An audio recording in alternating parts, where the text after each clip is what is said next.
Welcome to Module 6 of Content Writing SDST 2026 edition. I hope you've been implementing what you're learning so far, and I want you to continue because this time around we're talking about something really interesting. Let's talk about editing and proofreading. In this module's outline, we have self-editing techniques, common writing mistakes, proofreading versus editing, and using AI for editing. This module's quote states, write your first draft with your heart, rewrite with your head. Your first draft should be from your heart. Remember your course project? I told you not to use anything AI because I want it to be from your heart. But then when you submit the final edited version, make sure you rewrite it with your head. Now let's talk about some self-editing techniques. I said some, not everything. There are more self-editing techniques, but let's talk about the ones that you're seeing on your slide right now. Self-editing, let's start with the definition. Self-editing means reviewing and improving your own work before submitting or publishing it. Self, it means you're doing this yourself. No one is doing it for you, you're doing it yourself. Now, these are some strategies that you should practice when it comes to self-editing. Take a break after writing and before editing. You've written a good content, you've written something. The first thing you want to do is to rest. Do not edit after writing. You're going to feel overwhelmed and you would confuse yourself. So step away from your writing before reviewing it. A fresh perspective helps you notice mistakes and weak areas. The second strategy is to edit in stages. Do not try to fix everything at once. You can review your content in the following ways or in the following layers. First, look at structure and organization. Have you used the right subheadings? Do you have lists? Do you have bullet lists? Do you have bullet points that you've incorporated into your writing? Then the second layer could be clarity and flow. How well have you used transitional statements? Are your paragraphs connected or are they disconnected? You need to think about your clarity and flow. The third layer could be grammar at sentence level issues. Do you think there are errors, run-on sentences, comma splice errors, incomplete statements? This is the layer where you work on your grammar and sentence level issues. Maybe you've used past tense with a present verb, or you've used past sentence with a continuous verb, something like that. And then the fourth layer could be spelling and punctuation. This is where you look at your typographical errors and whatever errors that you might have made when it comes to punctuation. Now, the third strategy is to read aloud. This helps, especially if it's a short form content. This helps a lot. Reading your content aloud helps you detect awkward phrasing. You know, sometimes when you read your content, you're like, this doesn't sound right. Exactly. That's why it's important to read your content aloud. It also helps you identify long or confusing sentences. It also helps you spot repetition. Maybe you've repeated a couple of words a few times. When you read aloud, you can detect these errors. Now, the fourth strategy is to check for redundancy. Check for redundancy. Remove repeated words. Remove repeated ideas or unnecessary phrases. I'm going to give you examples. In my personal opinion, I think that. That is a redundant statement because you've already said in my personal opinion. So there is no need for my personal opinion. And do not say something like, personally, I. Just remove personally. Just say, I think that. That is a good example of a great sentence that you can use. And the fifth strategy is to ensure logical flow. Ask yourself, does each paragraph connect to the next? Is my main idea clear? Do you think your readers will understand what your content is? And does the conclusion reflect the introduction? You don't want your introduction to be disconnected from your conclusion. You want your conclusion to actually summarize what your content is about. So these are important strategies that you could start implementing in your write-ups. Now let's talk about common writing mistakes. I love this part so much because I'm a proofreader and I love detecting errors. So yes, let's talk about some common writing mistakes.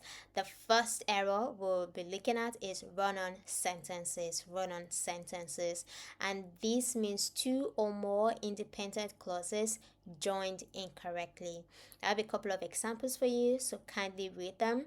These examples will help you identify these errors when you see them in your write-up. For instance, Rita ate, she enjoyed the food.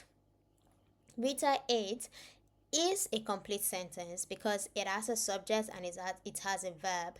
Did she enjoy the food is also a complete sentence because there is a subject, she, and there is a verb, and there is an object. So two complete sentences or two or more independent clauses joined incorrectly produces a run-on sentence error. Now, how do you correct this? You could correct this using a semicolon, or a conjunction, a semicolon or a conjunction, and I've used both of them. Rita ate semicolon, she enjoyed the food, or Rita ate and she enjoyed the food. Another common writing mistake you might have seen is sentence fragments. These are incomplete sentences that lack a subject or a verb. For instance, enjoyed the food. Who enjoyed the food? We don't know the subject. The correct sentence should be Rita enjoyed the food. Another common writing mistake is subject verb agreement errors. This is quite common. Subject verb agreement errors. These are errors that indicate the subjects and the verbs are not in agreement. From the topic, you know what it is. So the subject and verb must agree in number. For instance, you cannot say the pens on the table is mine. No, that is such an incorrect statement. Please.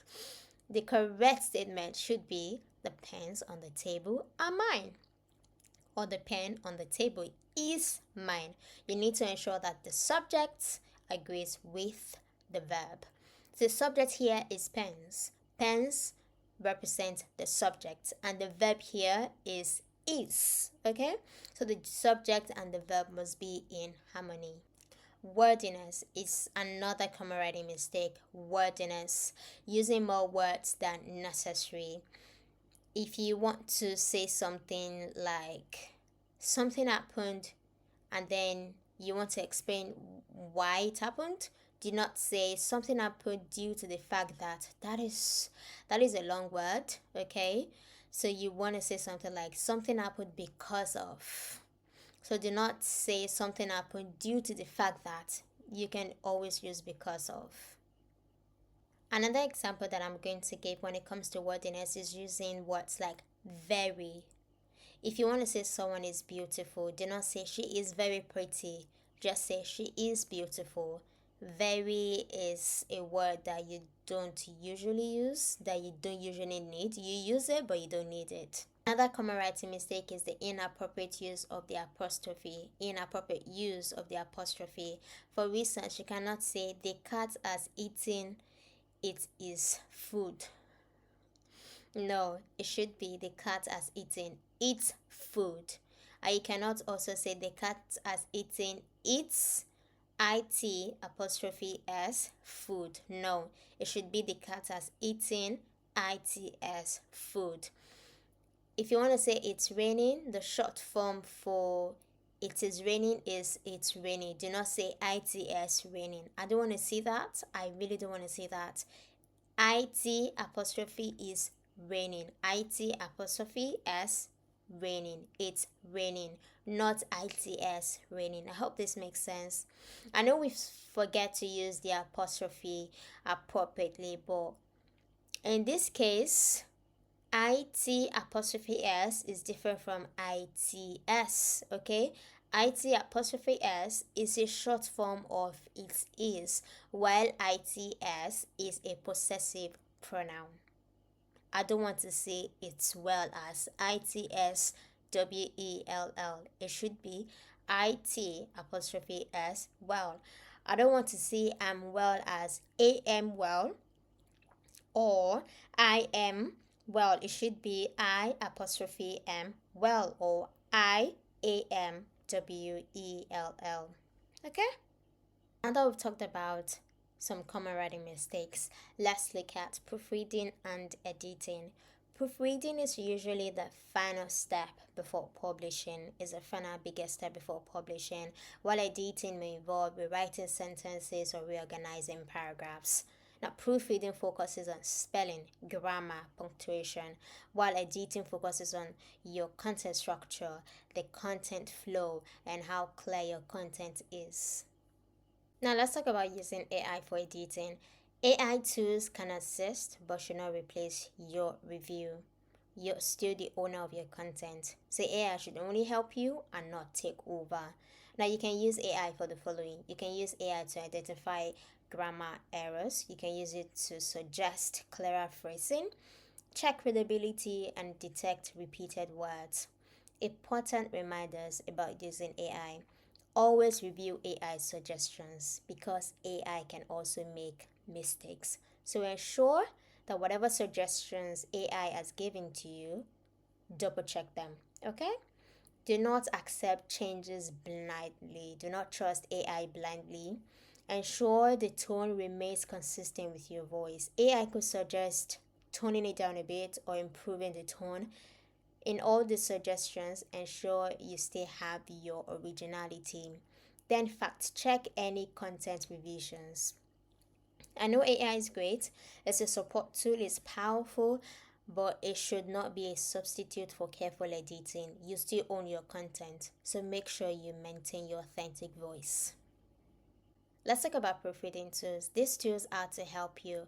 They are not to take over your content. They are to support you. I've been using Grammarly over the years, and when I tell you that it's such a good tool, believe me. And these are the other tools that you can use as well. Now let's wrap this module up. You don't have to be a master proofreader. I know we've talked about editing and proofreading, and some of you might be thinking, oh, it's such a boring task. It could be boring, but I'm not asking you to be a master proofreader. All I want is that you learn basic editing and proofreading skills. So just keep editing and keep learning. You discover that the more you edit your work, the more you proofread your work, the better you are when it comes to proofreading even other people's tasks or other people's content. I'm not saying you should judge people when you notice errors, but just ensure that you use your knowledge for yourself first, even before helping anyone. So you do not have to be a master proofreader, but at least learn the basics. Keep working on your course project, and please do not forget to proofread your course project. Proofread, and proofread. I don't want to say any errors. I mean, it's okay to make errors, but please, at least not the errors that we've talked about in this module. See you in the next module. Bye for now.